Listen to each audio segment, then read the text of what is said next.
My spouse is Tamara Kirk, and she was in the Air Force from 1989 to 1992. She was a medical services assistant, almost like in nursing, so she saw a lot of injuries come into her. She served during the Persian Gulf War.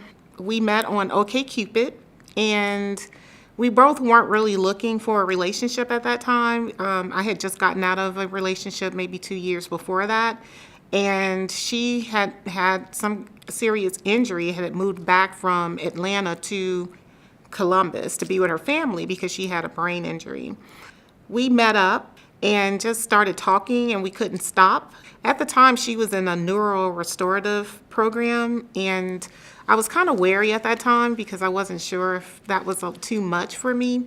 But just talking to her and seeing how open she was and how sweet and how much we had in common in that first conversation. But there were some areas that we had to contend with because of her brain injury and her having the service-connected injury and all of those other things. I just had a lot of family members who had served in Army, Navy, Air Force. So I knew a lot about different service injuries and disabilities, but I just had never dated someone who was involved in one. You know, after she had to go through the neuro restorative program, she finally was able to get out of there and start her life fresh, basically, just starting over, because at first she was living with her family. Then she had to move into this place to have someone monitor her on a regular basis. And then when she was able to move on her own, we just got together after that, and I was able to help her with finding furnishings and helping her know where to look and go for grocery shopping. Because at the time she wasn't driving either. Slowly we just started growing into a major relationship where we both knew we loved each other. I think I said the I love you before she did. So I take her to the, doctor's appointments and make sure that she's telling them the right things because of her brain injury. She sometimes forgets things, or she doesn't want to tell them everything because she's afraid of the treatment that she'll have to go through, like injections. She can't stand those, the pain injections. Sometimes I'm just there to push her and let her know it's okay. We'll get through this together. One time she did pass out, and she didn't remember anything around her, and I was so afraid that she wouldn't remember me. She couldn't remember anything that happened to her, or it was just so scary. But somehow she remembered my name, and I was so happy because I was so afraid that she wouldn't remember me. And all of those times she remembers me, and I'm able to hold her hand and just give her love. I didn't think I could buy into someone having the serious injury, but it's just something about her that moved me, that made me fall in love with her. And it's this ultimate love that I just feel like I couldn't do without her, and I'm just glad that I'm there for her as well. I don't have children. I just never thought I had that kind of patience. We have like ways that we have to help her remember. We have to post things on our door so that she can remember before she goes out the door to get her keys, get your wallet, put on your glasses. But we find little ways to try to make it work. We got married in Washington, D.C. Actually, it was right before they made it legal in Ohio. We've been together like 6-7 years. So before we got married, been married 2 and about to go on 3. She's always letting me know how much she cares that I do support her. She buys me flowers, or she'll give me little charms for my little bracelet just to tell me she loves me, or thank you for being there. She, recognizes that I support her. That's the most I can do. I don't know what I would do without her, so I don't know what force brought us together, but I'm glad.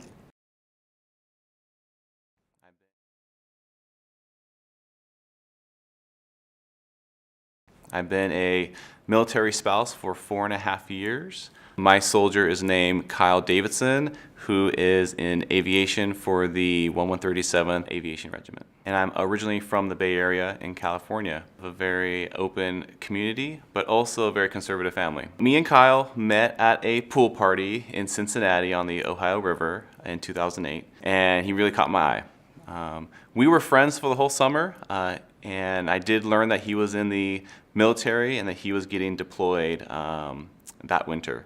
We went out on a few dates, and that turned into him meeting my parents for Christmas in 2008. He and my dad, who was a drill sergeant in the Army, really liked him as well. Kyle left for Iraq in January 2009, and we basically dated and had our courtship for about 10 months via email. As a significant other, as a boyfriend, I really didn't have any of the access that some of the spouses had in Columbus, where he was stationed. I wasn't involved in any of the family groups. No one really knew who I was. Noel is such an interesting name, right? Because it could be a male or a female name. Back home in Cincinnati, I had a lot of resources, I had a lot of friends, and it wasn't that way, for Kyle, who had to be closeted and secretive about the person that he was dating. I remember going to his welcome home ceremony, and again, I was still his boyfriend, and not too many people knew about me at the time. And I remember him getting off the bus and being very happy he was home, but also try to be reserved and not to give him too much of a big hug, just because all his other soldiers were there and he wasn't out yet. That was sad, but at the same time a very joyful moment to have him back in my life. When Don't Ask, Don't Tell was repealed, we had been dating for about 3 years. Kyle and I got married in 2013, and then Kyle was deployed all of 2014. What was really great about our wedding here in Ohio was that we had a lot of friends and family, but we also had a really awesome presence from the soldiers in Kyle's unit. We probably had about 15 soldiers and their spouses come and celebrate with us. I remember a conversation with Kyle about the Family Readiness Group and the FRG. And what that is basically a volunteer network of spouses or parents or loved ones who form this leadership group for the rest of the families. So the day after Don't Ask, Don't Tell, I believe it was September 20th when it was repealed, and by the 21st, Kyle had came out to his captain, and by the 22nd, I was filling out paperwork for it. Our job was to bring the families together. We did a summer picnic every year. We did a holiday party every year. I remember the very first Christmas party, the holiday party in 2011. So this is maybe 2 months after Kyle came out. We were the first gay couple in the unit, the battalion, probably one of the first in the state of Ohio. For me, the way to break the ice, I need to do something fun. And so what I wanted to do as the leader and meeting everyone was I actually bought a lot of prizes. For the families, we bought a lot of toy stuff, and there's always single soldiers. I brought bottles of booze to give off as a raffle.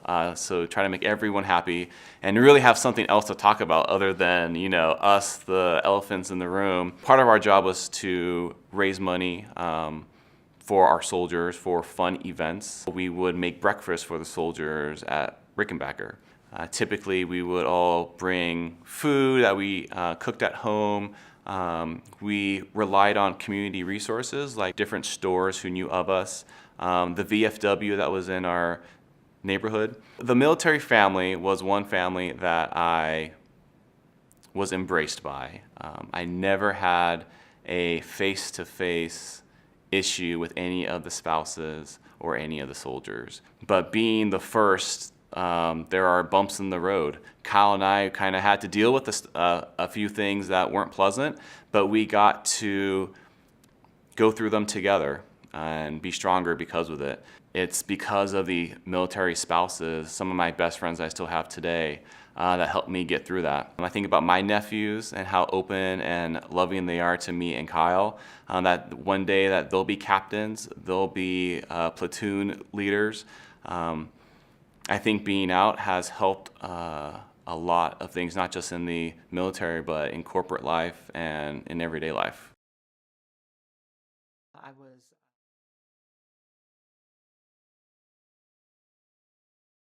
I was a machinist mate in the Navy's nuclear power program and graduated from the Naval Academy and was commissioned as a naval officer. I started most of my time on active duty working on nuclear reactors in the submarine force.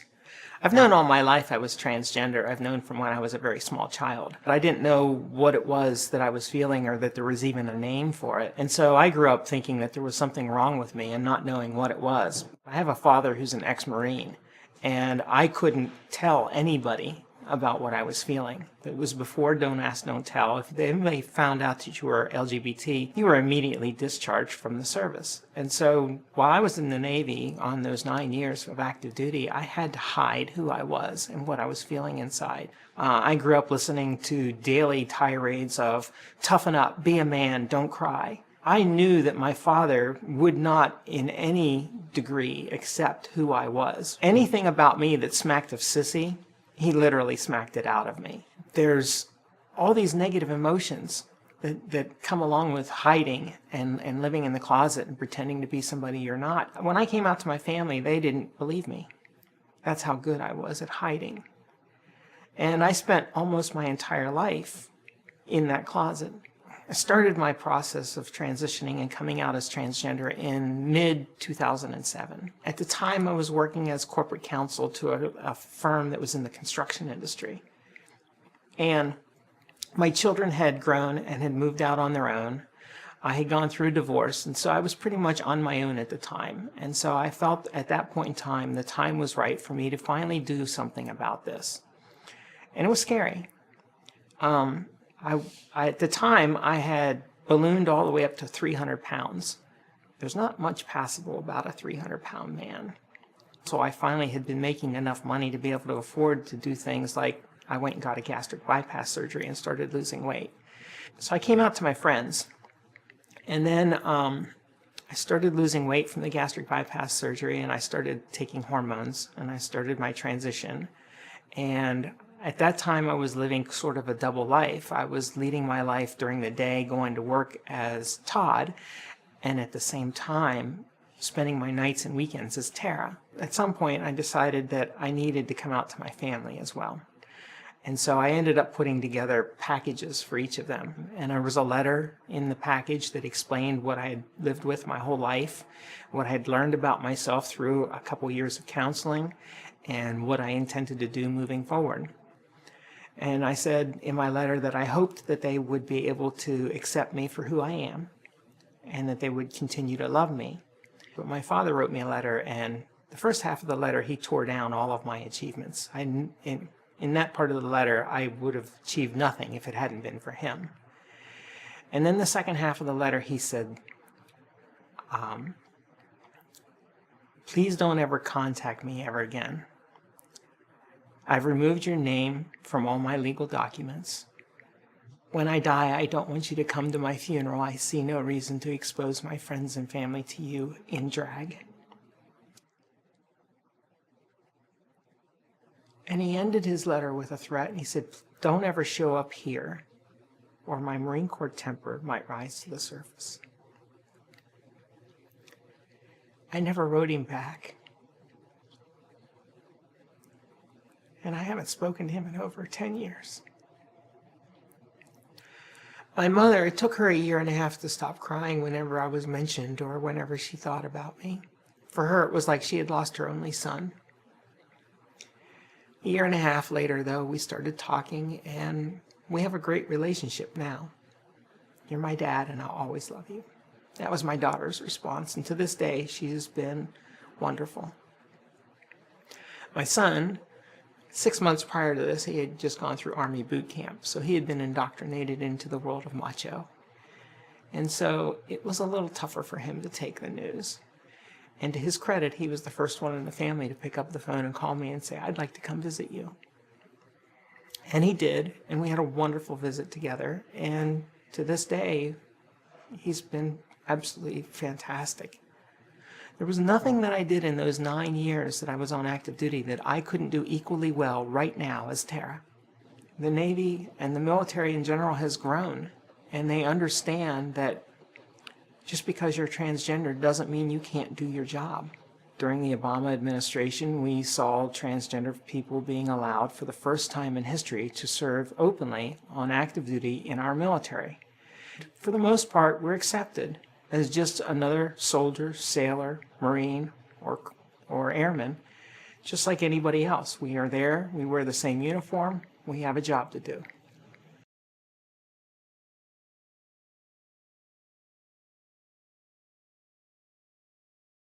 When it came through high school and thinking about college, my parents really didn't have any money to send me, and there were all these commercials of like, be all that you can be. So I thought, wow, this will be really cool. And the National Guard in Ohio had these different benefits, so I'll sign up.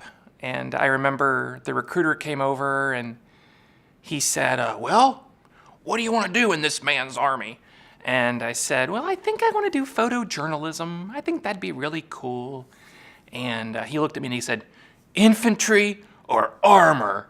And I said, but this pamphlet had infantry or armor. So I didn't want to walk a lot, so I had to pick armor. I knew something was different about me when I was like 5 or 6 years old, and I had done some cross-dressing and was just really confused and kind of hated myself. And I grew up in a Christian situation and felt like I had to be a man, and the Army was a way for me to man up. And I thought maybe it would somehow cure me of some of my issues. It was 87, so it was Reagan administration, and the Reagan administration, he had put out some proclamation that said that homosexuality was incompatible with military service. So I remember being asked if I was gay on some form with the recruiter early on. I wasn't totally sure what my orientation was, but I just knew I should say no.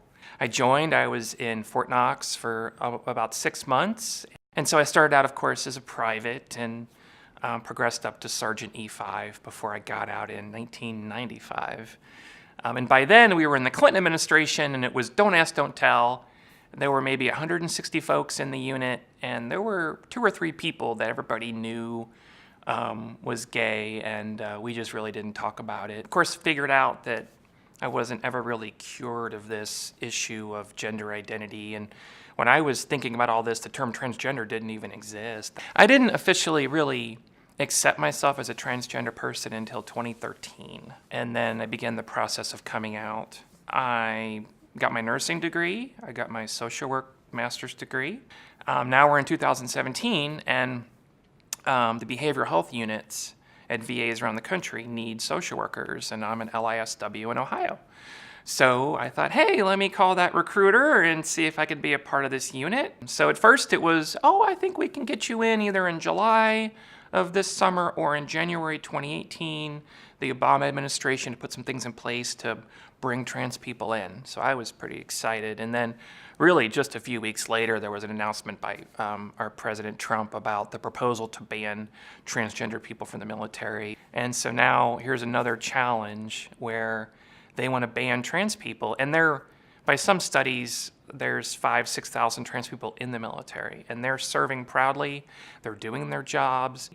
And these people are like any other soldier. They just want to do their job and do it well, have pride in what they do, and serve the country.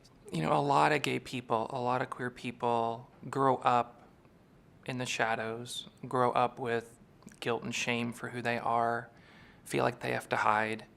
They think, well, maybe this is a sin. Maybe I am disordered, like it used to say in the DSM. Maybe these people are right. I was told that I was a sex addict and made to feel sort of like a pervert. I used to have to wear a rubber band, and I would snap it, like if I had an inkling or a thought of dressing up in women's clothes, and it was a way to condition me to see that as something negative. And so that was really harmful. And so when they've talked about trying to ban that, especially for children, people under 18, you know, it was like a no-brainer, like we've got to get out and talk about this because it doesn't help anybody. If there's a chance to try to talk about trying to ban something that's going to hurt people, then I'll do what I can. And so I testified with the city of Columbus. I mean, we all just want to go in and serve. I just want to go back and do something I can, because for LGBTQ people that are in the military or veterans of the military, there's really high suicide rates. There's really high mental illness. So these are people that I'm a peer with. I'm a veteran. I want to be able to go back in. I understand their situation to some degree, and I want to be there and try to help them. I'm so happy that I've come out and that I am myself and that I've found a new life. I have a beautiful daughter named Lily. She's almost 5. And I have a wonderful wife named Jennifer. And I've got stepchildren, Bailey and Lucy. And life is just so much better being out and being able to be out in the community.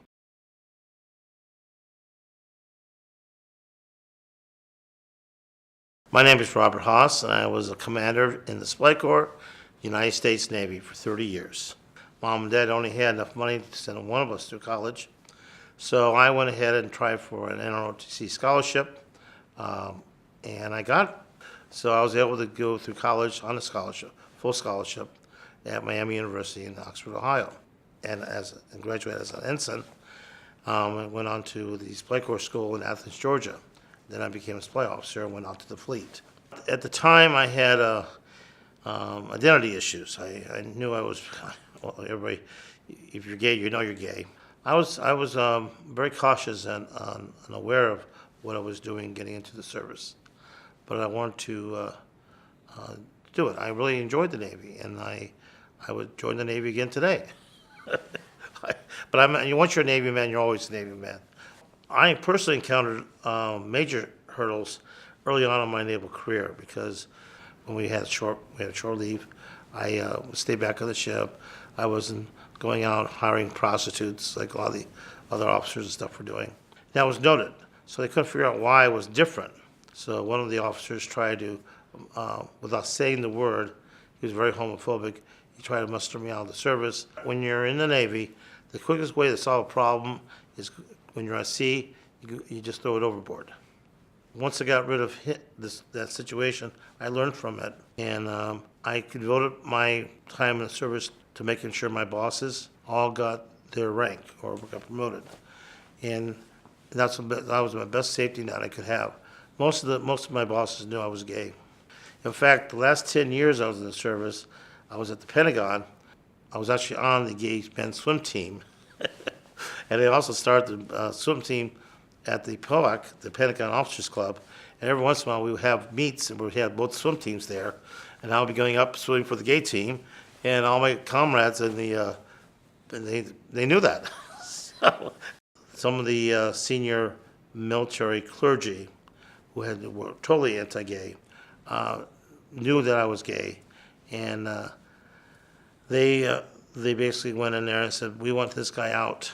So a deal was made. I just put my papers in and I retired. That's okay, I was going to retire anyway. I was at 30 years. I was outspoken. I stood up and I spoke against the ban on the military for the homosexual community, both for men and women. It's interesting, people don't realize how many gay people work at the Pentagon. The government can't work without gay people in their jobs. Even at the Pentagon, they had a gay and lesbian organization. Every day I will go back and make sure my name was on my door at the Pentagon because I was out there. The president who's is attacking, again, the LGBT community. And I'm very grateful that we have organizations like Stonewall and others and the VA. And the VA has taken a very, very positive stance with the GLBT community. We have a GLBT organization right here at the VA in Columbus, Ohio, and it's a comfort knowing that the VA has made a commitment to the GLBT community. They can go to the VA now and get positive reinforcement, positive counseling, and that's a big change. Well, I have done a lot of things behind the scenes at the Pentagon. I was involved in many discussions at a very high level. And it was no secret back in the 90s that we had outstanding men and women serving in high places.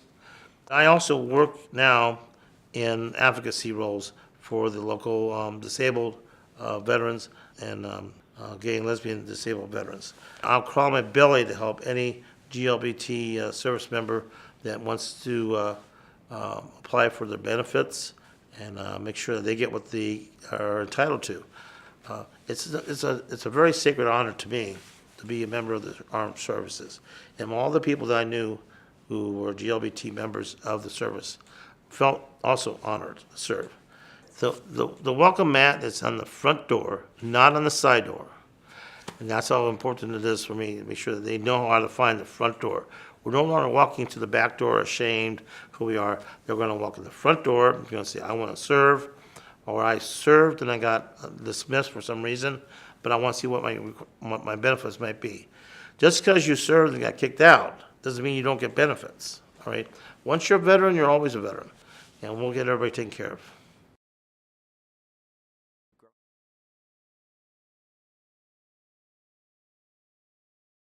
Growing up, I never really considered joining the military at all. It just wasn't really my cup of tea. I'm not really much of a fighter, more of a lover, I guess. I don't really remember what motivated me to go to the recruiting station.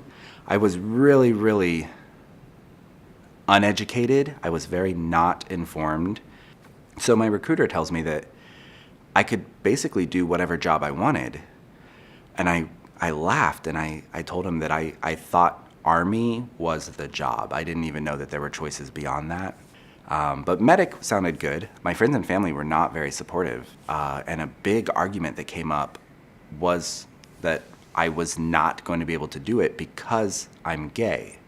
And I really didn't understand that. Like, now I want to prove you wrong, that's a crazy way to think. I wasn't like the star soldier, but I wasn't the guy always messing up either. So I was right in the middle, kind of flew under the radar a bit, learned what I needed to know. Even though Don't Ask, Don't Tell was in place and, nobody ever asked me, they didn't really have to. They just wanted to get to know me. I was the new guy and I was their medic, so they really needed to know me and to trust me. I had to lie a lot. And I was not really comfortable with that. So it turned into me just avoiding those conversations completely. And it really made my job hard. People didn't want to come talk to me with their whatever medical issues they had. They'd rather go find a different medic, someone that they knew and trusted. The big news story at the time was, I think she was from Oklahoma, maybe, some legislator, Sally Kern. She was saying that gays were a bigger threat to this nation than terrorism, right? And it was all over the news. It was just this big story. And I remember sitting there angry, like really visibly angry. I'm physically in Iraq fighting terrorism.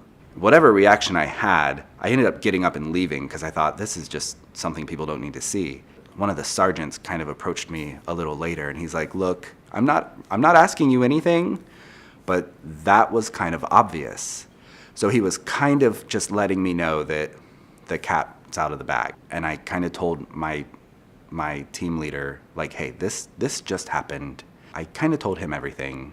I came out to him. He said, don't worry about it. He's got my back. Day to day, nothing really seemed to change. Nobody really seemed to treat me any different. So it was fine. It was not a big deal. A little bit later, apparently they had done an investigation. They received a letter from anonymous military spouse is what the letter said. I got to read the letter. Back then, MySpace was the big thing, and I cleaned up my MySpace. I got rid of anything that was even remotely glittery. It was very clean. And my boyfriend at the time, Aaron, it never occurred to me that he needed to clean up his page. So they found all of this stuff. Don't Ask, Don't Tell was in place. They were going to chapter me out of the military, but they weren't going to start that until after we got back home. We were in Iraq at the time, and I was good at my job, and there was no need to send me home. I decided, I'm just going to tell everybody. I'm not going to lie about it anymore. And that was the moment where things really got better, actually. I started warming up to people. I started talking to people, really doing my job better. I was honorably discharged, and I wasn't expecting that. My commander talked to my chain of command on both sides, and it was just nothing but positive things to say. Aaron and I got married. We went to Canada. I was still in the Army when we got married. I had just gotten home from Iraq. I think having kids helped a lot. Like I was never diagnosed with PTSD. The transition from Army to civilian was really rough for me. I remember spending a lot of time just on the couch, no TV, no lights, just not doing anything for days. The work that I was doing was important, and I felt that I was really helping people out. And I think I would have been good at it. The people in my platoon, the people that I lived with and I served with and I did all that stuff with every day, we keep in touch. I did find out that, the first time I walked in, the first time that they met me, a lot of those guys just knew. They just knew that, hey, that new medic, he's gay. So I went through all of that effort trying to not let people find out, and just to find out that they knew the whole time.